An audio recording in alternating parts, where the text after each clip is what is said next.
The program is a presentation of the weekly credit report. More of what you have. And that is a huge piece to understand. If you're listening in, I know it's a lot of information at 8:30 in the morning. I get it. But your credit score is not about are you handling what you have. It's a score created based on are you able to manage and handle more.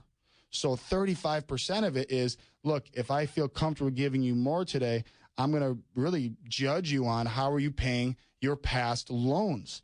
So because your credit doesn't have your cell phone on here, your credit doesn't have your auto insurance, your month-to-month kind of bills, where it's loaned debt, it's loaned money, it's borrowed money, that kind of thing. It's getting that, they pretty much hand you money and then you got to pay them back sort of thing. So before you get more of that, they want to know the history. And that's why it's so large. 35% is a big piece of that pie. Over a third. I mean, it's huge. So regardless if the account is open or closed, it's still affecting you. And the reason I bring that up is because I run into a lot of clients that say, I only have one item or two items. I don't really have too much here that's affecting me. And I look at their credit and they have, 2 or 3 accounts that were 2-3 years old. Yeah, they're closed, but they still have multiple lates on there that are negatively impacting their credit. That comes up all the time. People get frustrated and they're like, why is that still on there? I paid that off a long time ago. Well, that's great. It's paid off. And yes, it's closed. But at some point you were 30, 60, and 90 days late on that account. That's still going to show up. That's still going to, get reported that way. It doesn't matter if it's closed or not. It's your account history. So it's going back, not only this point in time, but going back on all the old stuff too. Yeah, exactly. And going through that, and the next piece there is the outstanding balances, which is a larger piece. Not larger piece, but still a large piece. That's 30%. Outstanding balances, 30% of your credit score. What that is, that goes into account of your revolving debt, which are credit cards, which are lines of credit. Really, how often are you dipping your hands in the cookie jar? Because what that 30% is going to equate is your balance to limit ratios.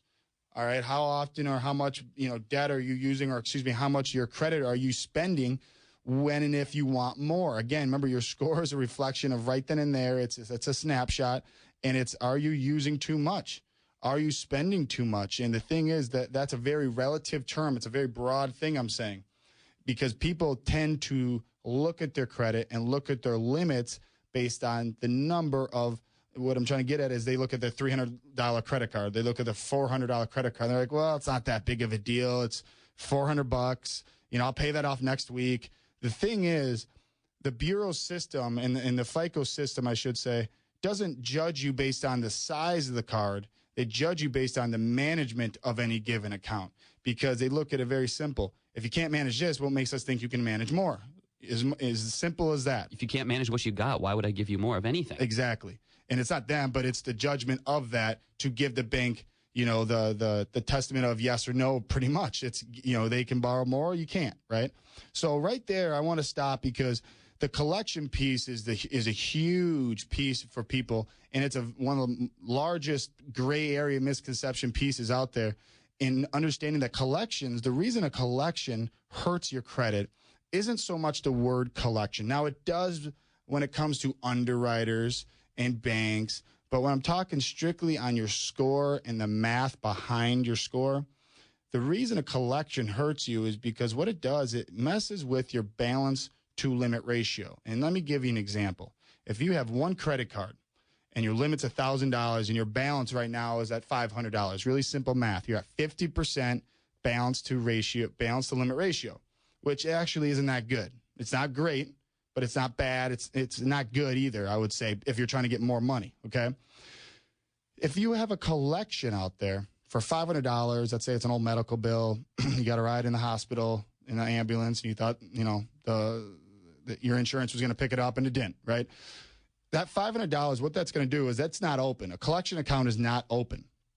So what it does nothing but negatively impact your score in a way that it will draw your balance to limit down. So now your ratio is going to be $1,000 balance overall, adding up all your accounts, and your open limit total is 1,000 right now. So you're actually at 100%. So you're thinking that, hey, I got one credit card, I'm not bad, and all else I have is one collection. It can't be too hard on me. This is why a collection balance affects you, because it's gonna dilute your balance to limit ratio, which will draw your score down because, again, these things will affect you in a massively negative way because 30% of your score is based on your revolving debt and your revolving limit balance ratio. 30% is based off of that management, and Joe keeps bringing that up. Management. Now, if you're at 100% and you're wanting more, you are not managing what you already have. Therefore, you look more risky. What's going to happen? You're either going to get declined or you're going to get nailed with a higher interest rate. Yeah, it's all. Yeah, it's huge. I mean, it's all numbers to me. It's math, so it's not more than that. Don't overthink it. Don't think that you have to change your life. It's just knowing when is this stuff reporting, what balance should I have, and that's probably one thing people are thinking right now, Ryan. Right? Well, if I'm not supposed to be at 50%, what should I do if I have an open credit card, Ryan? What balance? If I'm trying to get more of something next month, if I'm trying to, Ryan, get a mortgage loan in May, what balance technically should I keep my credit cards to get the maximum point value off of my outstanding balance ratio? And I'm smiling at you, Joe, right now because I know exactly what you want me to what you want me to tell you. Yeah, I mean, it's... But I know what I tell all of my customers, as low as possible, okay? I tell people it should be at 10% or less, period. Yep, bingo. 10% or less, as low as possible. And not only that, I'm glad he brought up, if you're trying to get something more in May, okay, this is the end of March, then you're right. You need to do it right now because at any given time, those bureaus can be 30 to 60 days behind reporting that updated balance or whatever. So, yeah. You need to do it right now if we're looking to do something in May. Yeah. So what we're going to do then is we're against the break here quickly. And we're going to talk about really next step here is going to be the next break. We're going to talk about collections, negative factors, and what can be done, Ryan, proactively on our end and your end to take care of some of these accounts and go after some of these items and really make sure the information that's reporting currently in the spring here is valid and accurate, knowing that none of this information is ever cleaned up. None of this information on your court report is ever questioned, looked into, filtered, or filed prior to adding it to your credit. So if you have issues, if there's some issues on your credit or you've been kind of lingering on some of the stuff that's on your credit, you really want to stay tuned and listen into the next segment because we're going to really go into now, based on the FICO scoring system here, what can be done, what needs to be done for you to get back on track cleanup-wise, and then we're going to wrap it up with some rebuilding tactics, management tactics, some stuff that we can do to offset some of the negative past stuff. So there's a lot of proactive things you got to do. You just got to listen in or give us a call. Now, right now, we're going against the break. Got to take a break. What we're going to do here is I'm going to give out some of our information right before we jump on the commercials here. This is the weekly credit report, obviously, weeklycreditreport.com, or you can contact us directly. Our contact number is 800-455-4100. We're in the Minneapolis area, Twin Cities area. 800-455-4100. Or you can jump online, go to our website, fill out the contact us page. I'll call you directly, or one of my advisors will call you today directly. We got advisors in the house right now. So 800-455-4100. We'll be right back. We're going to talk about collections right after the break here. Twin Cities News Talk, AM 1130.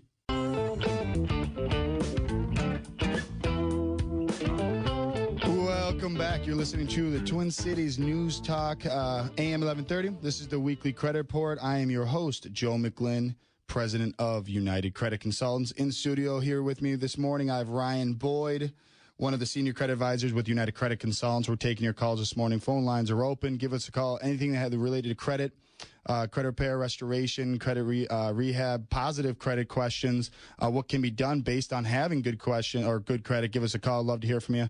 651-989-5855. I know Dan was just on the line there. You had a testimonial, Dan. I apologize. I wasn't able to get to you there before the break, but if you want to give us a call back, I'd love to take your call.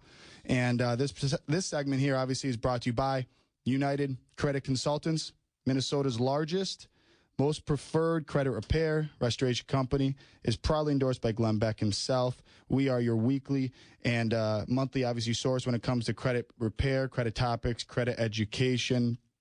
We have obviously proven investigation results when it comes to investigation and challenging tactics to remove, delete unverifiable, inaccurate accounts and items off of your report in as little as 30 days. Could be as quickly as, even quicker than that, technically, being that the company doesn't answer or they validate that it is not accurate.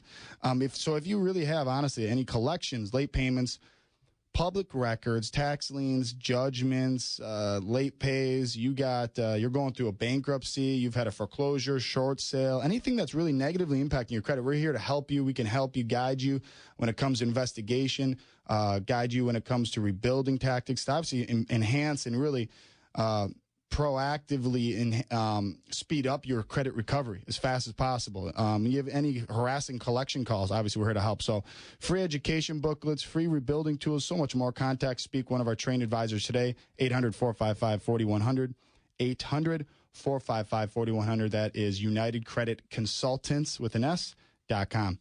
We actually have in studio this morning, right before we go to our next segment, like I talked about before the break, I'm going to have one of our preferred partners here on. We're going to talk about, the taxes and all that fun jazz there with Scott Binion and Benny Hagan, president and CEO of Benny Hagan CPA in Burnsville, Twin Cities area here. Good morning, Scott. Morning, Joe. How's it going? It's always good. Always good. We have Scott on time to time, especially this time of year, to go through just some quick tax tidbits, education, a little meet and greet, and go through, what can Scott offer you guys. And, if you're a business owner or even if you're a W-2 employee, there's a lot that could be done wrong on your taxes. When it comes to money, this is the part where it's just as important as credit, because you don't want to throw it away if you're doing something wrong. And the key to, I feel, taxes, and I think when it comes to credit, is the scary part is what you don't know. You think you're doing it right where you're really not. So Scott, good morning. What's the latest and greatest from your end? And I know you're busy. You're running around like crazy right now this time of year. Well, it's always the busy time of the year before April 15th. Yeah. We just finished up the business filings as of March 15th, now working on the individuals. And right now we're very busy. Our office is open 6 days a week. We're going probably 70, 80 hours a week in the office trying to get things done. Sounds familiar. Yeah, no kidding, right? When it comes to, Scott, what you guys offer and what you have when it comes to the free consultation, the free, I believe you call it tax overview. Go into that a little. I love hearing that, how you take people's past and you really analyze what they could have saved on or see if you're able to help them. Sure. Well, what it's called is a free tax review. We want to make sure that everything on your taxes in the past has been done correctly. So what we offer is a free review of your last 2 years of personal and or business tax returns. We take your tax returns and actually redo them in our office, and from start to finish, and then we'll produce a memo of what we found. Is everything done right? Was it done correctly? If there are some changes, here's what you would do next. About 50% of the time, we do find that returns can be adjusted, and about 80% of that, we find that we can get more money back for the taxpayers. Yeah, I think last week alone, we had about 5 people that we had sent over to personally that we are working with currently that were just using that online format or, TaxSlayer or TurboTax or H&R just to get that review. I mean, free is free. You can't beat free. And in going through your taxes and just getting a friendly audit almost of seeing if, hey, potentially is there some risk? Everyone always wants to talk about saving money, but what if someone is getting their stuff read wrong or done wrong where they actually owe money? I'm assuming you've seen that before, so you almost want to catch that before it gets to be too large, correct? Correct. That happens quite a bit, actually, when they have deducted expenses that they were not allowed to, but possibly it was missed when they were using these online systems, or maybe even their tax preparer or CPA just made a mistake. Things like that do happen. What we do is when we find those, we let the taxpayer know that there are issues on the return, and we flag them as audit flags for the IRS or the particular state that we're doing the tax return for, and then we tell you exactly what needs to be done to correct that. Maybe it's just an informational change that we need to send in information to let the IRS know there was a mistake, there was no tax implication, but it does create a layer of confidence from the taxpayer to the IRS that you're proactive on your return. Yeah. Or possibly it could be a major error that there is tax that's owed. It's better to go to the IRS or state of Minnesota before they come to you. Yeah. Well, in anything, right? Exactly. Going through, you knock on their door to tell them that, hey, I made a mistake. It looks a lot better on their end.